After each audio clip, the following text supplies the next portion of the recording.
जय हिंद साथियों, कैसे हैं? उम्मीद करता हूं कि आप अपने कंपटीशन एग्जाम की तैयारियों में अच्छे तरीके से जुटे हुए हैं। इसी आशा और विश्वास के साथ एक और शानदार सूचना के साथ मैं आपके सामने हाजिर हुआ हूं।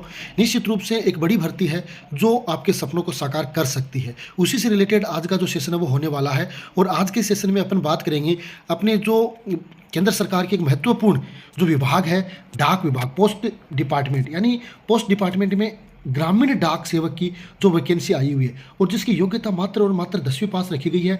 21,413 पदों के लिए नोटिफिकेशन है जारी किया गया। तो जो भी साथी इस फॉर्म को भरना चाहते हैं उनके लिए एक बड़ी सूचना हो सकती है। तो इस तरीके की सूचनाएं, लेटेस्ट जो अपडेट अगर आप जानना चाहते हो तो जो भी साथी हमारे इस चैनल पर पहली बार आए हैं, पहली बार विजिट कर रहे हैं, उनको ये चैनल है वो सब्सक्राइब कर लेना है और साथ में सेशन को शेयर भी कर देना है। और जो साथी हमारे साथ जुड़े हुए हैं उनसे मेरा निवेदन रहेगा कि आज के सेशन को साथियों के साथ शेयर कर दें और साथ में आज के सेशन को लाइक कर दें ताकि इस तरीके की जो लेटेस्ट अपडेट है वो आपको घर बैठे मिलती रहे। तो आज के सेशन में बात करेंगे ग्रामीण डाक सेवक वैकेंसी से रिलेटेड। तो इसमें आपका 21,413 पदों के लिए जो नोटिफिकेशन आया उसमें अपन बातें करेंगे।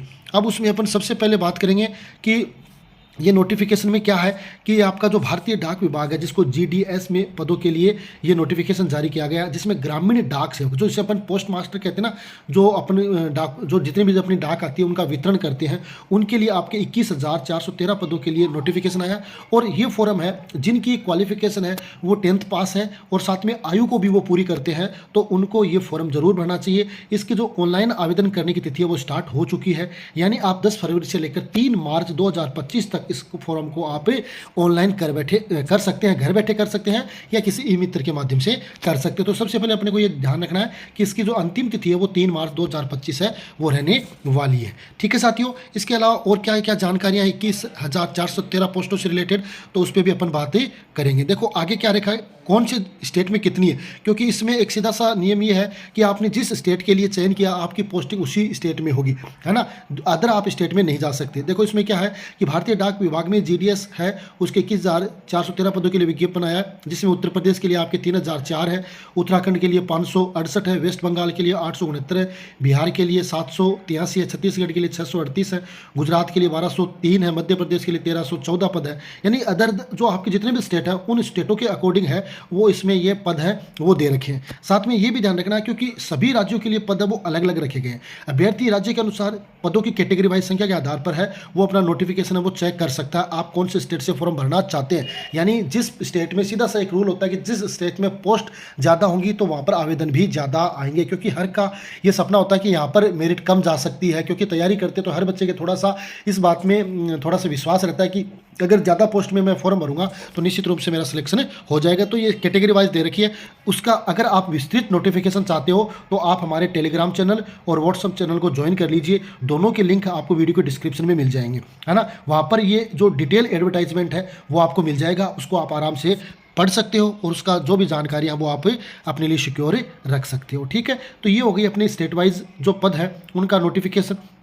उसके अलावा और इसमें क्या दे रखा है कि भाई एक चीज़ ये इसमें बताई गई है कि जो ग्रामीण डाक सेवक भर्ती का आयोजन है वो 21,400 पदों के लिए होगा, है ना। इसमें दोनों जो पुरुष यानी जो कैटेगरी है यानी मेल और फीमेल है दोनों आवेदन कर सकते हैं। और जो सभी ये भर्ती है सभी राज्यों के लिए निकली है। इसमें अभ्यर्थी का चयन बिना परीक्षा सीधा मेरिट के आधार पर किया जाएगा। देख लो ये एक खास बात है, इसमें अभ्यर्थियों का चयन बिना परीक्षा सीधा मेरिट के आधार पर किया जाएगा, है ना। तो बिना परीक्षा और मेरिट के आधार पर इसका चयन होगा। तो कुल मिलाकर अगर आपके बढ़िया अंक है, बढ़िया प्रतिशत आपके 10वीं क्लास में है तो आपके पास एक गुड अपॉर्चुनिटी हो सकती है अपने आप को साबित करने की। तो ये सबसे बड़ी बात है कि भाई इसमें अभ्यर्थी का चयन है वो बिना परीक्षा सीधा मेरिट के आधार पर किया जाएगा। ठीक है, ये एक जानकारी हो गई। और क्या क्या जानकारी हो सकती है ना, तो ये चीज़ अपने को ध्यान में रखनी है। ठीक है, ये बात हो गई। फॉर्म है वो अपना 10 फरवरी से आपका स्टार्ट हो गया, 3 मार्च इसकी अंतिम तिथि है ना। आपको अगर फॉर्म में कोई त्रुटि हो गई और उसमें आप संशोधन करना चाहते हो तो आपको अवसर दिया जाएगा। आप क्या कर सकते हो, 6 से लेकर 8 मार्च 2025 तक आप संशोधन है वो कर सकते हो। ये फॉर्म है तो वो ध्यान रखना, आपको जो भारतीय डाक विभाग है उसकी जो आधिकारिक वेबसाइट है उस पर आपको ऑनलाइन फॉर्म भरना है। किसी के चक्कर में बहकावे में नहीं आना है कि भाई मेरिट पे होगा तो मैं आपको सिलेक्शन करवा दूंगा और आप ऑफलाइन फॉर्म भर दो, नहीं, ऐसा नहीं होगा। आपको जो भारतीय डाक विभाग की जो आधिकारिक वेबसाइट है उस पर जाके आपको ऑनलाइन फॉर्म है वो भरना है। ठीक है, तो ये आपके ऑनलाइन फॉर्म भरने की प्रोसेस हो जाती है। इसके अलावा और क्या जानकारियाँ हैं, अगर बात करें शुल्क की,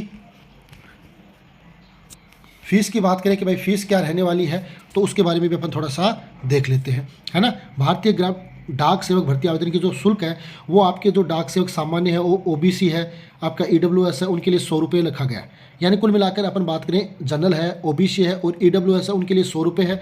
बाकी जितने भी अनुसूचित जाति, अनुसूचित जनजाति, दिव्यांग, सभी महिलाएं हैं, उनके लिए ये आवेदन है वो निःशुल्क रहेगा। शुल्क का भुगतान आपको ऑनलाइन करना है। शुल्क का भुगतान क्या करना, आपको ऑनलाइन करना है, ये अपने को ध्यान में रखना। तो शुल्क का भुगतान अपना क्या होगा, ऑनलाइन पेमेंट के माध्यम से होगा, ठीक है। तो ये अपना प्रोसेस रहेगा किस तरीके से, आपकी फीस से रिलेटेड, ठीक है। फीस 100 रुपये रहेगी, किसके लिए, ओबीसी, जनरल और ईडब्ल्यूएस के लिए। बाकी के लिए कोई फीस है वो नहीं रहेगी, ठीक है। आयु सीमा की बात करें तो आयु सीमा के लिए इसको अपने मैंने वैसे तो आपको बता दिया है, फिर भी मैं और थोड़ी सी चर्चा कर लूँ। आयु सीमा से रिलेटेड अपना जो बात यह है कि भाई आयु सीमा है वो न्यूनतम आपकी कितनी होनी चाहिए, 18 वर्ष होनी चाहिए और अधिकतम है वो 40 वर्ष होनी चाहिए। इसके अलावा देखो मैं बताऊँ, कैटेगरी के अनुसार जो छूट दी जाती है वो छूट दे रखी है, न्यूनतम 18 वर्ष बताइए और अधिकतम 40 वर्ष है। लेकिन आप जिस कैटेगरी से हो उस कैटेगरी के अकॉर्डिंग जो SC ST होती है, OBC होती है, महिलाएं होती है, उनको जो छूट दी जाती है वो छूट आपको दी जाएगी। आयु की गणना है वो 3 मार्च 2025 के अनुसार जो आपकी आधार तिथियां मानकर है वो कैलकुलेट करनी है। तो ये भी अपने को ध्यान में रखना, आयु की गणना है वो 3 मार्च 2025 को आधार मानकर है वो की जाएगी और छूट है वो कैटेगरी वाइज आपको मिलती रहेगी, ठीक है।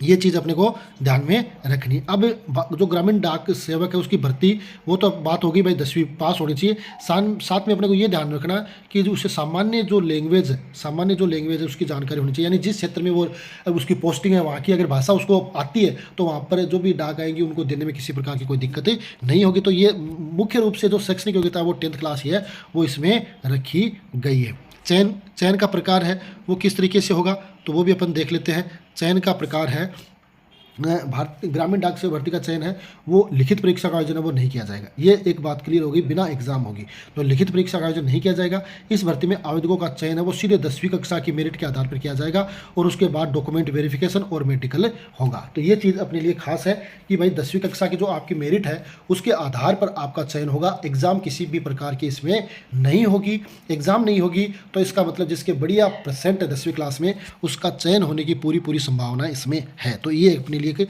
अच्छी बात है वो हो सकती है। आवेदन करने की जो प्रक्रिया है वो क्या रहेगी तो ये मैंने आपको बता दिया कि भाई ये ऑनलाइन मोड में आपको फॉर्म है वो सबमिट है वो करना है ना। तो इसमें अभ्यर्थी फॉर्म में जो जितनी भी जानकारी पूछी जाती है वो आपको सही सबमिट करनी है। ज़रूरी जो भी दस्तावेज है, पासपोर्ट साइज फोटो है, सिग्नेचर स्कैन अपलोड करने हैं, वो सारी आपको करनी है। कैटेगरी वाइज जो आपका शुल्क है वो आपसे चार्ज किया जाएगा।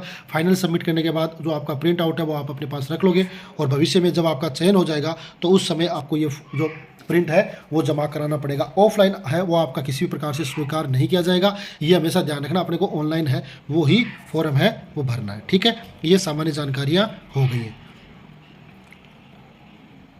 इसके अलावा और कुछ ऐसी कोई जानकारी है नहीं। जो आपकी एज है उससे रिलेटेड चर्चा हो गई है। ऑनलाइन मोड में आपको फॉर्म भरना है, आधिकारिक वेबसाइट पे जाके भरना है, ठीक है। ये आपकी क्लियर बातें हो चुकी है, ठीक है। तो ये एक छोटी सी जानकारी मैंने जो आज के इस सेशन में आपको शेयर की है। निश्चित रूप से जो भी जानकारी मैंने दी है अब वो आपके लिए बड़ी कारगर साबित होगी, ऐसी मैं आशा और विश्वास रखता हूँ। ऐसी लेटेस्ट अपडेट जानकारी अगर जानना चाहते हो तो आप इस चैनल को सब्सक्राइब कर लें, बेल आइकन दबा दें और साथ में सेशन को लाइक और करें और सेशन को शेयर जरूर करें ताकि इस तरह की जो इन्फॉर्मेटिव सेशन है वो आपको लगातार मिलता रहे। यह था आज का एक इंपॉर्टेंट सेशन। आज के लिए इतना ही, मिलेंगे अगले सेशन में, तब तक के लिए जय हिंद, जय भारत।